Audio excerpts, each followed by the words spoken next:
Maharashtra today 24 news सत्य परिस्थितीचा सविस्तर आढावा।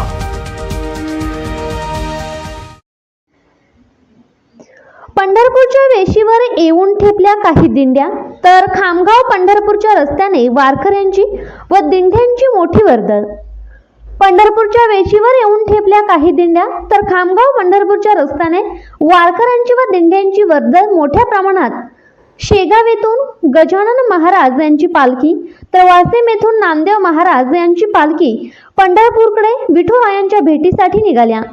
असंख्य वारकऱ्यांच्या व दिंड्यांचा रस्त्यावरूनच चालताना विठ्ठल नामाचा जयघोष करीत पालख्या पंढरपूरकडे प्रस्थान।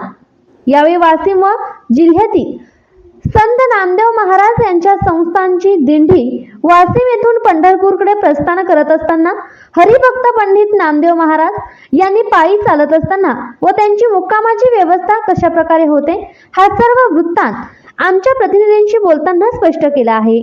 आमची दिंडी वाशिम येथून 22 जूनला निघाली आहे, तर पंढरपूर मध्ये षष्टीला पोहोचते। आमच्या दिंडीचे हे 14वे वर्ष आहे। आमचा मुक्काम नामदेव फड पंढरपूर येथे असतो, हे विशेष करून महाराजांनी बोलताना स्पष्ट केले आहे। अशा प्रतिक्रिया महाराजांनी यावेळी दिल्या आहेत। तसेच महाराजांनी आम्हा वारकऱ्यांना वारी जवळ आली की असं वाटतं की आम्हाला पंढरीच्या पांडुरंग परमात्म्याने मूळ पाठवलं आहे व सर्व वारकरी घरची कामधंदे सोडून पंढरीच्या दिशेने आपली वाटचाल सुरू करतात। माझ्या जीवाची आवडी पंढरपुरा नेहीन गुडी, सुखी संसाराची सोडून या वाट, पाऊले चालती पंढरीची वाट। याप्रमाणे वारकरी पंढरीच्या वारीला येतात।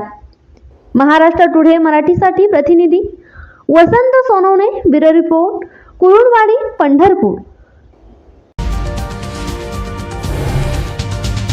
आजच महाराष्ट्र टुडे 24 न्यूजला सबस्क्राईब करा आणि सत्य परिस्थितीचा सविस्तर आढावा पहा।